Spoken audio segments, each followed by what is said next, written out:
Hi, welcome to our channel where we share the most intriguing stories. When Nick built a fence around his remote forest land, he wasn't just marking property, he was drawing a battle line. What began as a quiet escape turned into a ruthless war with a suburban HOA, a scheming brother, and a trail no one had the right to claim, but everyone fought to control. When I bought the land, I wanted silence. Not the kind you get in a soundproof apartment, but real silence. The kind where you can hear your own blood pumping in your ears because there's no traffic, no kids screaming, no leaf blowers revving at 8 a.m. on Saturdays. Just wind moving through trees and maybe a crow with an attitude problem now and then. 30 acres, mostly forest, some clearing, and a battered old cabin I turned into a livable home. It sat at the edge of a suburban development called Forest Ridge Estates. Your typical HOA-controlled bubble of lawn conformity and driveway politics. But my land, as the realtor smugly confirmed, was not part of the HOA. And that was a major selling point. I didn't care if they had a community dog poop committee. I wasn't part of it, and I wanted nothing to do with them. About a month after settling in, I installed a perimeter fence along the property line. Not some white picket nonsense. This was a proper 6-foot pressure-treated wooden barrier with metal posts sunk deep into concrete.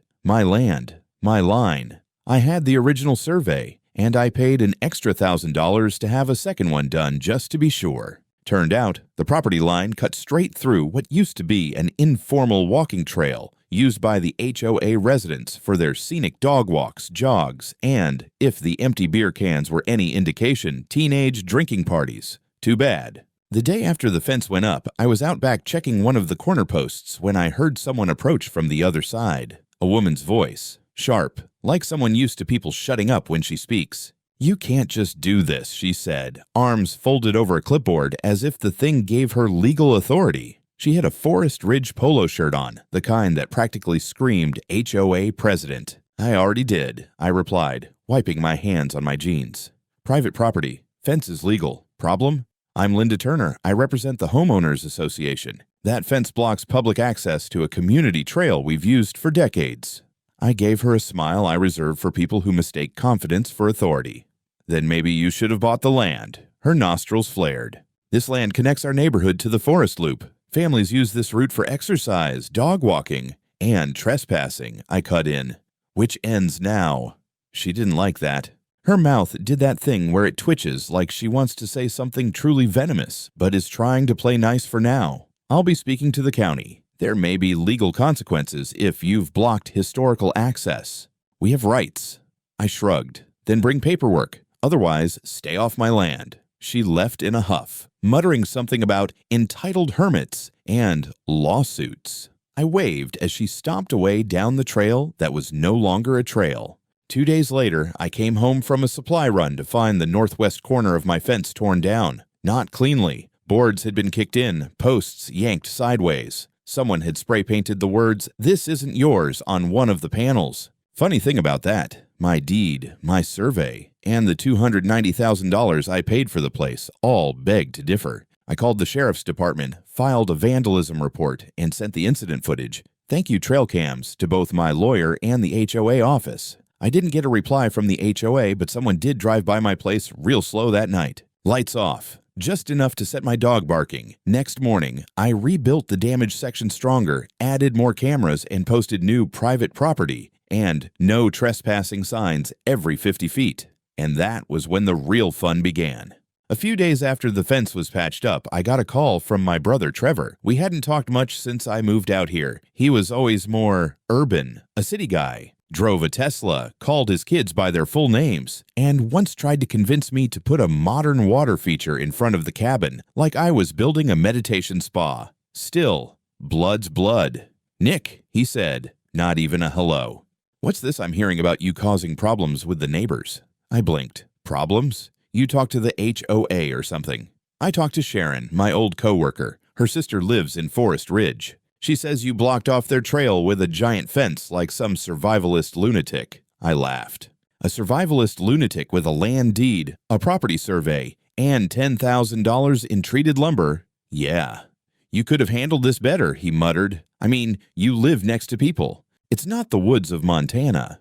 It's 30 acres of Oregon, and I don't live next to anyone. They live next to me." He paused for a beat, and then came the real reason for the call. "Look, have you thought about selling off a slice of the land? Just 5 acres or so. It'd make this whole mess go away." I rolled my eyes so hard I nearly strained something. "Let me guess, to the HOA. It wouldn't hurt, Nick. You'd still have more land than you'll ever use, and they'd stop seeing you as an obstruction. So, buy peace by giving up ground. That it? It's just practical." "No," I said flat. "And the fact you even asked pisses me off." He hung up not long after, and I was left staring at my phone, wondering how my own brother could think like that. Sell part of my land to people who'd already started tearing down my fence? Maybe Trevor hadn't grown up like me, fixing barbed wire fences on Grandpa's cattle land, learning that property lines aren't suggestions, they're boundaries. And boundaries matter. The next week, things escalated. I came home from town to find a folded document taped to my gate. Official HOA stationery. Inside was a 2-page letter informing me that the community intends to pursue legal action to restore long-standing public access through your property. They claimed something called historic community usage and insisted they were reviewing state-level easement law. I called Deborah, my lawyer. She picked up on the first ring. "They're going for prescriptive easement," she said after I read the letter to her. "But unless they can prove uninterrupted, hostile, and obvious use for at least 10 years, and without your permission, they don't have a case." "Hostile use," I snorted. "They definitely nailed that part." She laughed. "True, but it won't hold up. I'll start prepping. Let me know if anything else comes up." Anything else came up fast. I woke up one morning to find a brand new gap in the fence. Not a break. Someone had carefully unscrewed the panels and placed them to the side like a maintenance job. I checked the cameras and saw 2 men, one in a reflective vest, the other in jeans and gloves, working calmly, midday, like they were city workers on official business. Only problem? They weren't. I drove to the HOA office that afternoon. Didn't even knock. Walked right in, all muddy boots and coffee breath, and asked to speak to Linda. She came out from the back, same expression as before, part arrogance, part Botox. "Can I help you?" she asked, voice syrupy. "You sent a crew to my property today?" Her smile didn't move. "We performed minor restoration on a historic pathway. The HOA has full legal authority to maintain community trails." "It's not a community trail," I said. "It's my goddamn yard." "You should be careful, Mr. Martin. Obstruction of historical access is taken seriously in this county." I leaned in. "And so is criminal trespass, and destruction of private property, and conspiracy to commit fraud, if we're keeping a tally." Linda didn't flinch, but she knew she'd poked the bear. I could see it in the twitch of her eye. That night, I walked the perimeter with my flashlight and a thermos of coffee, feeling the cold settle into the trees. I passed the spot where they'd opened the fence, now sealed again. There was a paper sign left on a nail. "Let the people pass." I tore it down. Later that week, I got an email from Deborah with an attachment. Property activity report. My name, my parcel, and a curious notation. Pending transfer request. 5 acres northeast boundary. I called her immediately. "That's not me," I said. "I haven't filed anything." She sighed. "Well, someone did. And it's listed under a co-owner." I didn't need to ask who. My stomach sank. Trevor. I barely slept that night. The idea that my own brother had gone behind my back to sell off part of my land made my skin crawl. I kept telling myself there had to be a misunderstanding, maybe a misfiled document, a legal screw-up. But deep down, I knew better. Trevor was slick. Too slick to make an accidental transfer request. He'd probably already had the champagne chilling. The next morning, I was at Deborah's office before her first cup of coffee. She looked up from her laptop, already frowning. "I dug deeper," she said, sliding a folder across the table. "Trevor initiated a limited-use parcel separation request for the northeast section. 5 acres. It hasn't been recorded yet, but he's made a formal intention to sell. Buyer listed as Forest Ridge HOA Development Trust. Sound familiar?"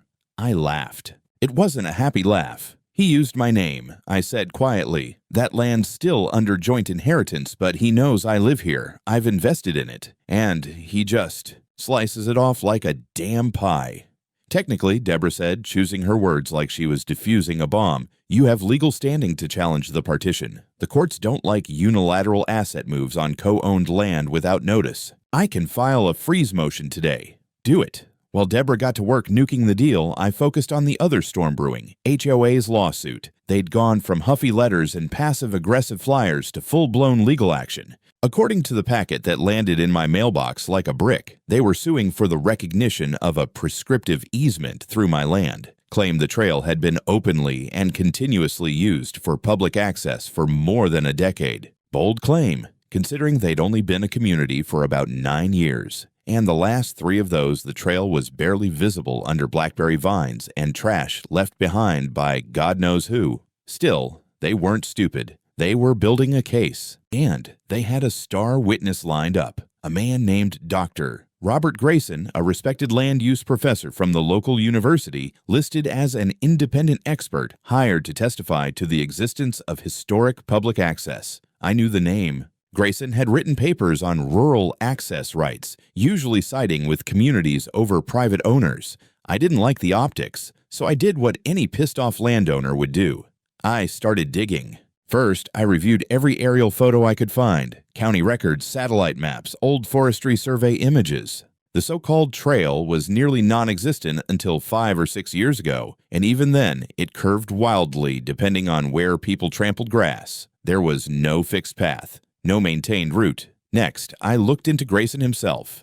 Took me about an hour to find his professional consulting site, another 2 hours to discover he had previously been a paid advisor on a development zoning project in, drumroll, Forest Ridge Estates. Not exactly what I'd call independent. I passed this to Deborah, who raised her eyebrows and said, "Oh, now that's interesting. We subpoenaed Grayson's financial disclosures." Turned out he'd received regular payments from the Forest Ridge HOA for land management consultation over the last 18 months. They'd paid him under a shell, a LLC called Green Horizon Solutions.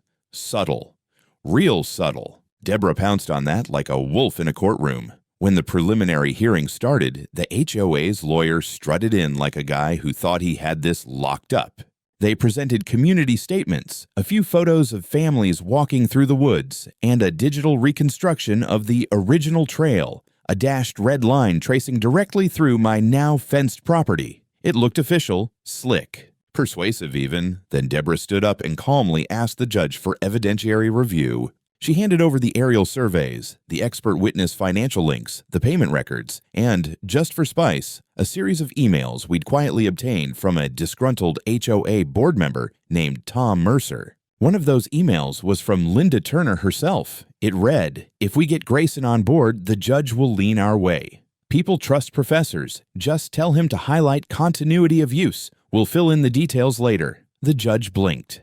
The HOA lawyer turned pale. Grayson sat stone-faced, blinking like he'd suddenly realized he was wearing a bullseye. The hearing ended early. Outside the courthouse, I passed Linda on the steps. She gave me a tight smile, the kind people give when they know they've already lost the next 5 moves on the chessboard. "I hope you're proud of yourself," she muttered. "I am," I said. "I built my fence straight. Pity you can't say the same about your case." After the hearing, the air around my cabin changed. It was like the woods themselves had taken a breath, waiting to see what would happen next. But I knew better than to relax. Cornered animals always bite harder, and the HOA had just been cornered in open court with forged trails and a dirty professor in their pocket. 3 days after the hearing, someone ripped down my private property signs and nailed a new one right onto my fence. It said, "This isn't over. People deserve access." I took it down, burned it, and reinforced the section with steel mesh. Then I added motion-triggered floodlights that lit up the clearing like a football field if someone so much as sneezed near the fence line. Next morning, Linda Turner made her move. A crew of landscapers, 6 of them, unmarked truck, reflective vests, showed up at my property line. They claimed they were there to restore shared recreational space under community ordinance. I asked if they had a permit. They didn't. I asked who sent them. They just gestured vaguely back toward Forest Ridge. I told them to get off my property before I called the sheriff. They didn't argue. Just packed up and left, but not before one of them spat near my boots and muttered something in Spanish about crazy hill people. By the time the sheriff arrived, they were gone. but I had it all on camera. Video, audio, even plates on the truck. Sheriff Walters, a man who'd chewed more tobacco than most men have chewed food, just looked at the footage, nodded, and said, "That's criminal trespass, sure as sunrise." He took my statement and added it to the growing stack of reports on Linda and the HOA. The next day, I got a visit from Tom Mercer. I recognized him from the hearing. He was the only board member who hadn't looked like he was chewing glass. Middle-aged, graying, tan, like someone who still did actual work. He didn't come through the woods or sneak up on me. He walked down the gravel driveway in broad daylight, hands in his jacket pockets. No bullshit. "Mind if I talk?" he asked, standing a respectful 10 feet from my porch. I nodded. "Long as you don't try to plant a bench." He smiled, a tired sort of grin. "I've been on the board for 5 years. Didn't want to be. Got roped in because nobody else stepped up. Linda, she's been running things since the day she got here.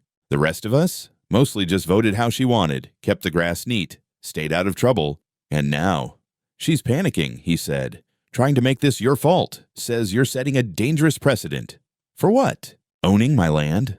"For saying no," Tom said. "Forest Ridge runs on polite compliance. Nobody rocks the boat. You built a wall instead of waving politely. She hates that." He reached into his pocket and pulled out a flash drive. Emails, minutes, text chains. I made backups before she could shred anything. You're not the only one she's pulled this crap on, just the first to push back hard. Thought you might want it. I took it without a word. That night, I opened the files. What I found was worse than I expected. Not only had Linda lied about the trail's history, she'd also attempted to pressure the city zoning office into reclassifying part of my land as recreational overflow by quietly lobbying for an amendment. There were drafts of letters sent under the name of Concerned Community Coalitions, all traced back to HOA Gmail accounts. Even Trevor had popped up in a few emails, offering a cooperative path forward for a small consulting fee if the deal went through. I slammed my laptop shut. I wasn't angry anymore. I was ready. The next morning, I filed an additional criminal complaint for attempted land fraud and falsified zoning efforts. Sheriff Walters promised to light a fire under the county recorder's ass, which, coming from him, meant the wheels were moving. Linda's next move was almost funny. She filed a civil code complaint claiming my fence violated visual harmony standards for the neighborhood. Visual harmony. I took one look at that notice, walked out to the fence, and bolted a hand-painted sign to it that said, "Private land, visually disharmonious and proud." A day later, a local news crew pulled into my driveway. Word was spreading. They wanted a soundbite. I gave them one. You can't fake history, you can't buy the law, and you sure as hell can't walk through someone's woods and call it public just because you're bored. That evening, my phone blew up. 3 voicemails from Linda, 1 from her lawyer, 2 from Trevor, 1 apologizing, 1 threatening. That last one ended with, "You're burning bridges you can't rebuild." I didn't respond. Some bridges aren't meant to be rebuilt. It felt like the entire county was watching by the time we walked into court. The main suit, the one where the HOA was still stubbornly clinging to their claim of prescriptive easement, had made it past initial hearings, somehow. Probably because they dressed it up in enough fake maps, emotionally manipulative testimonies, and legal tap dancing to confuse the clerks. But now, with the expert witness exposed and their internal sabotage piling up, it was finally time for a real judge to hear both sides. Deborah was calm as ever, tapping her pen against her tablet and whispering, "Stick to facts. No rants. No, Linda's a tyrant queen of suburban decay jokes." I gave her a look. "That specific phrase is off the table?" She didn't smile. Court started. The HOA paraded out their usual arsenal, photos of kids walking on the trail from years past, 2 elderly neighbors reminiscing about family strolls, back when things were open, a map drawn in crayon by some kid named Cooper that had a rainbow, dog, and a smiling tree labeled Trail Bestie. Cute, but irrelevant. Then came Linda in a charcoal suit with that same Stepford smile. She claimed I had cut off years of harmony and erected a hostile boundary in a space meant to unify. She said that community cohesion depends on shared access, as if my land were some damn town square. Deborah didn't flinch. When our turn came, she stood up, perfectly dry and surgical. She presented the hard evidence, county aerial photographs going back 15 years that showed, clearly and without question, that no consistent trail existed until maybe 6 years ago. She showed time-stamped images from public records, Google Earth, even fire department flyovers. The land had been wild, unused, overgrown, not a trail, not a path, just forest. Next came the emails from Tom Mercer's flash drive. Deborah displayed selected snippets for the judge, just enough to prove motive and manipulation. If we can normalize the usage history, it'll look like it was always there. Grayson can push continuity, just needs pictures and a timeline. Don't worry about Nick. Once we establish easement, the rest follows. The judge didn't look amused. Then came the big one, the zoning amendment attempt. Deborah called in a surprise witness from the county planning office, a man with a coffee-stained shirt and no patience for bullshit. He confirmed that Linda had submitted informal inquiries about reclassifying my northeast acreage as open access greenbelt buffer zone, the same plot Trevor had tried to sell off. The courtroom got very, very quiet. Deborah approached the bench and made the final motion to dismiss the HOA's suit with prejudice and consider counteraction for abuse of process and attempted property fraud. The judge called a recess. When we stepped outside, I saw Trevor standing by the parking lot, expensive blazer, Bluetooth earpiece in, arms crossed like he thought he still had leverage. "You didn't have to humiliate me," he said. I stopped walking. "I didn't. You did that all by yourself. You could have sold a piece. Just 5 acres. We both could have walked away with something." "I did walk away with something," I said. "My integrity, my land, and the ability to sleep at night." He looked away, jaw tight. "You'll regret this. You could have had peace." I shrugged. "I've got trees. That's enough peace for me." When we went back in, the judge was ready. He tore the HOA's case apart line by line. No continuous use, no hostile use, no documentation that would legally justify an easement. He cited the false expert testimony and internal communications as indicators of bad faith.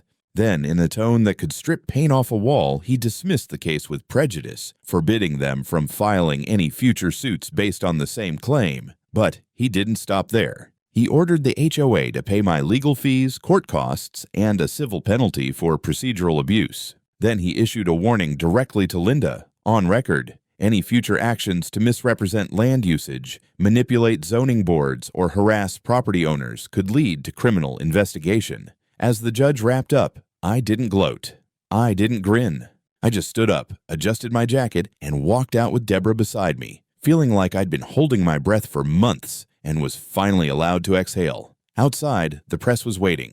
Linda didn't stop to speak. She was too busy trying to look dignified while her world crumbled under the weight of her own arrogance. I gave one quote to the cameras. "Justice doesn't care how long you've been walking the wrong trail. It only cares that it's not yours." Then I got in my truck, turned the key, and drove home. Back to the land I'd fought for, back to the fence they could never cross again. The silence that followed the verdict was different. It wasn't peace, it was recoil, like the whole HOA was trying to figure out how the hell they'd lost control so completely. For the first time in months, there were no new flyers in my mailbox, no random crews near the tree line, no late-night drive-bys or smug neighborhood watch patrols staring at my cameras. It was almost boring, but the legal aftershocks didn't stop just because they'd lost in court. The press coverage had stirred something ugly. Public records requests started piling up.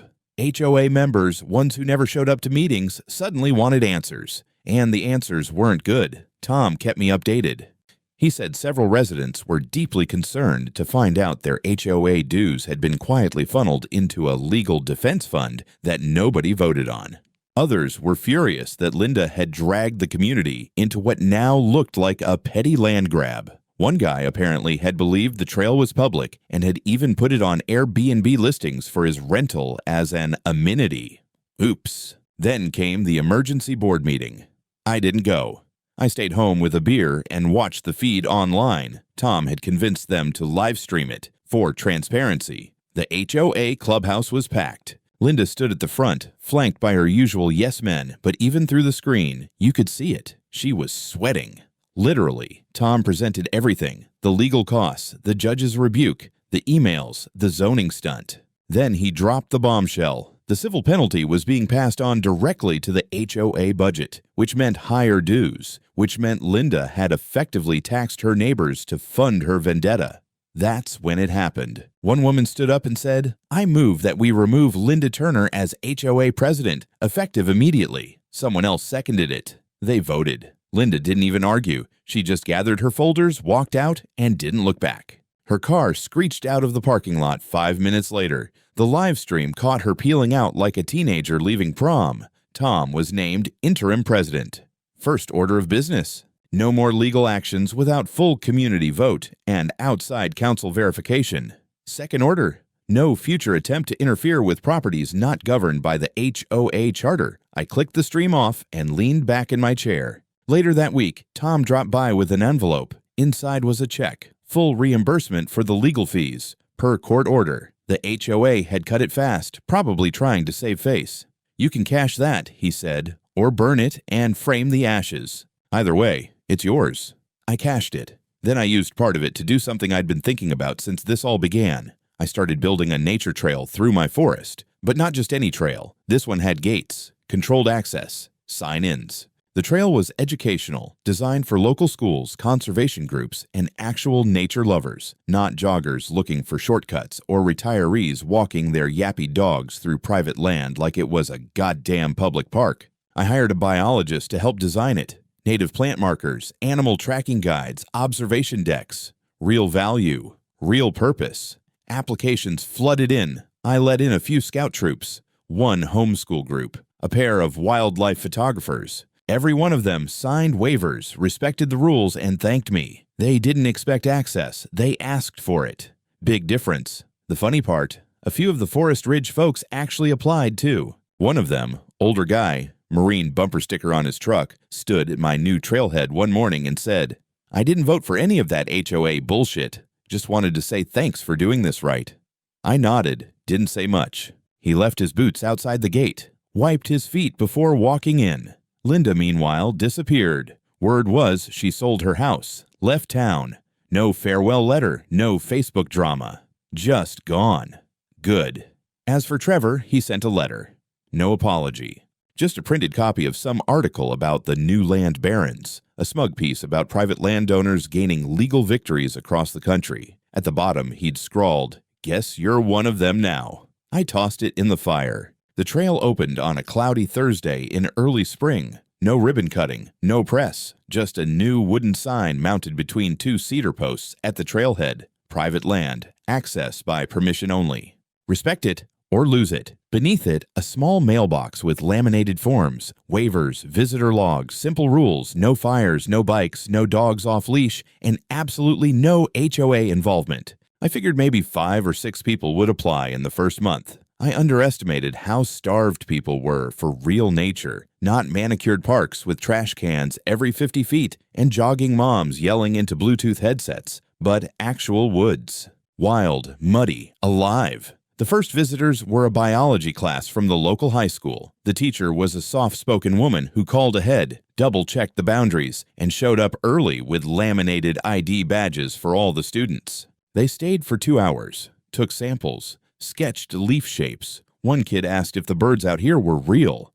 I said yes, and he nearly cried. That night, I sat on the porch with my old dog and a cup of black coffee, watching the trees settle in after the kids had gone. For the first time since this whole saga started, I didn't feel like I was under siege. I felt present. Funny how fences can do that. Everyone thinks they're just about keeping people out, but sometimes they keep peace in. A few days later, I got a letter from a woman named Carla. Single mom, lives 2 blocks into Forest Ridge. Said she used to walk the old trail before the fence went up. Wasn't trying to cause trouble, didn't realize it was private land. Said her son had autism and walking the trail used to calm him down during meltdowns. She asked very politely if they could visit once a month. I wrote her back myself. Not a lawyer, not a form letter, just pen and paper. Told her yes, with conditions, supervised, scheduled, respectful. They showed up that weekend. The boy stayed silent the whole time, just walked with his hand trailing along the bark of every tree. Didn't say a word. When they left, he hugged one of the wooden posts like it was a friend. I didn't expect that. Word kept spreading. I kept it tight, screened applicants, limited days, one small group at a time. I wasn't trying to run a park. This was still my land, my rules. But now it served a purpose beyond just being mine. Local veterans group came out, then a hiking club, then a retired biologist who asked if she could tag frogs in the creek for some post-career curiosity project. I let her. She named one of the frogs Grayson. It had a lump on its back. One afternoon, I was out walking the trail alone when I spotted something new. A wooden sign nailed gently to a tree just outside the path's edge. It was hand-carved, burned letters. Simple. Thanks for protecting this place. No name. No footprints, just the message. It sat crooked on the tree, like it didn't care about looking perfect. I left it there. Then, about 2 weeks later, I got an unexpected knock on my door. Sheriff Walters. Same scuffed boots. Same permanent chew in his jaw. Got an update for you, he said, handing me a folder. Inside were documents from the county prosecutor's office. Linda Turner, under formal investigation. Charges pending for fraudulent land use representations, document tampering, and unauthorized lobbying. The case had taken time, but apparently some of the emails Deborah submitted had triggered deeper probes, especially ones tied to city zoning staff. I didn't celebrate, just nodded and offered the sheriff coffee. He took it black. "You did good," he said after a few sips. "Most folks fold when a board comes knocking. You didn't."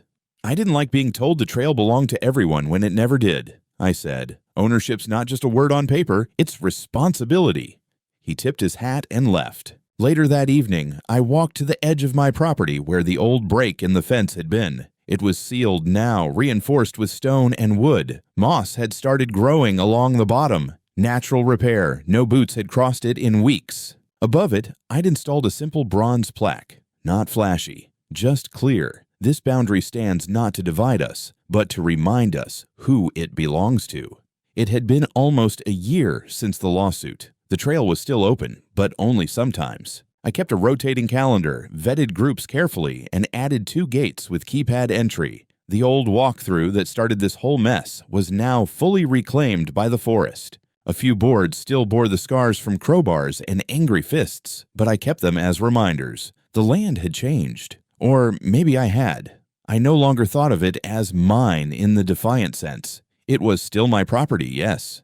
But now it was also something I stewarded. I watched over it, protected it from people who saw trees as obstacles or unused green space, from people like Linda. Her case never made it to trial. She took a plea, misdemeanor misrepresentation, small fine, community service. She ended up volunteering at a city garden project, which, according to Tom, she hated. He said she moved to Arizona after that, bought a condo. No HOAs involved. Trevor hadn't been by since the court hearing. For a while, I didn't hear from him at all. Then, on a dry autumn morning, his truck pulled up the gravel drive like a ghost returning to the scene of a fire. He stepped out in jeans and a flannel that looked too new, holding a small potted red oak in his hands. "I don't expect forgiveness," he said, standing in the same spot where he once told me I'd regret everything. I didn't answer, just waited.